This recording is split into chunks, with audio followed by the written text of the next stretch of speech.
Right, continuation of the boggy descent, because we come to something interesting, which is where this path gets very close to the railway. I think we'll go this way.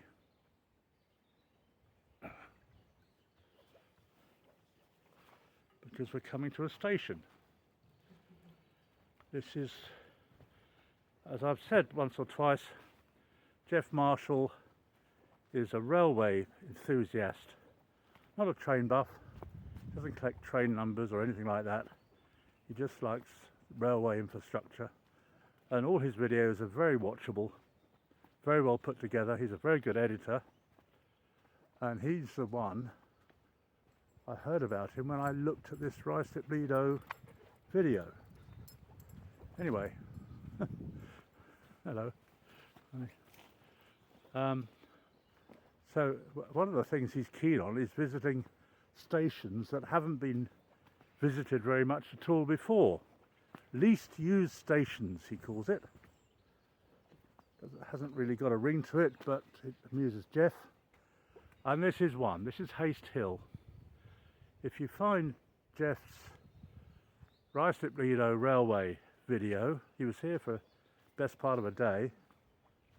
He actually gets to drive a train, gets to stop at Haste Hill, and he produces the statistics for Haste Hill, which is that in 1 year only 3 people got off there because it's in the middle of nowhere.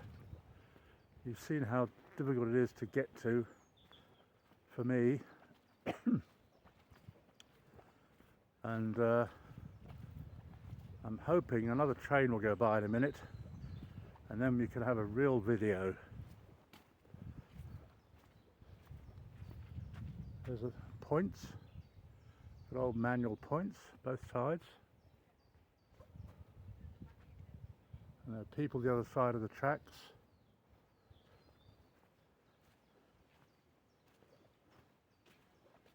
If you bear with me for another 30 seconds or so, we will be able to cross the railway. Is that exciting or what? Birds are chirping. Helicopters gone. No dogs barking, no trains. The sounds of nature I love the most, and almost the smell as well. You can smell the freshness because it's been raining.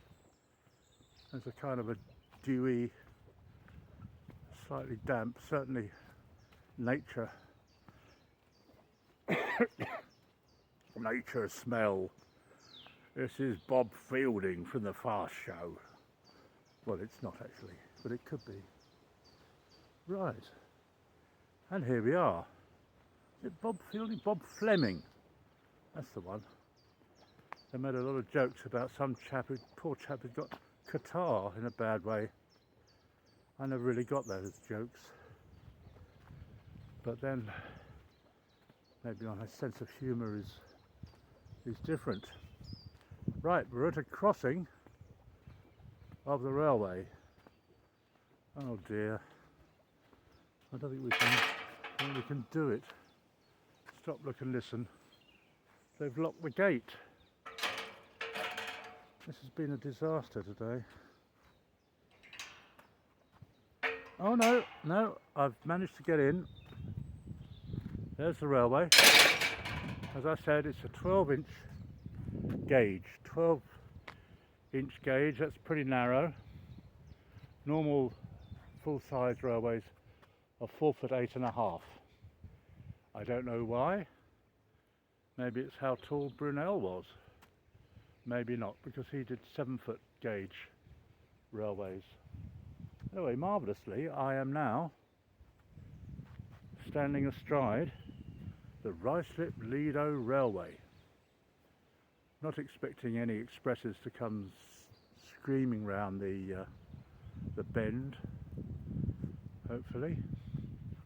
I'm sure they'd beep if they did.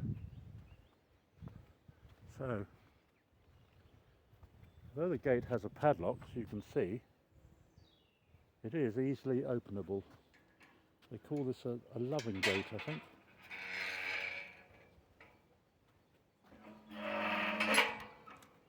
All nice and clean. All run by volunteers.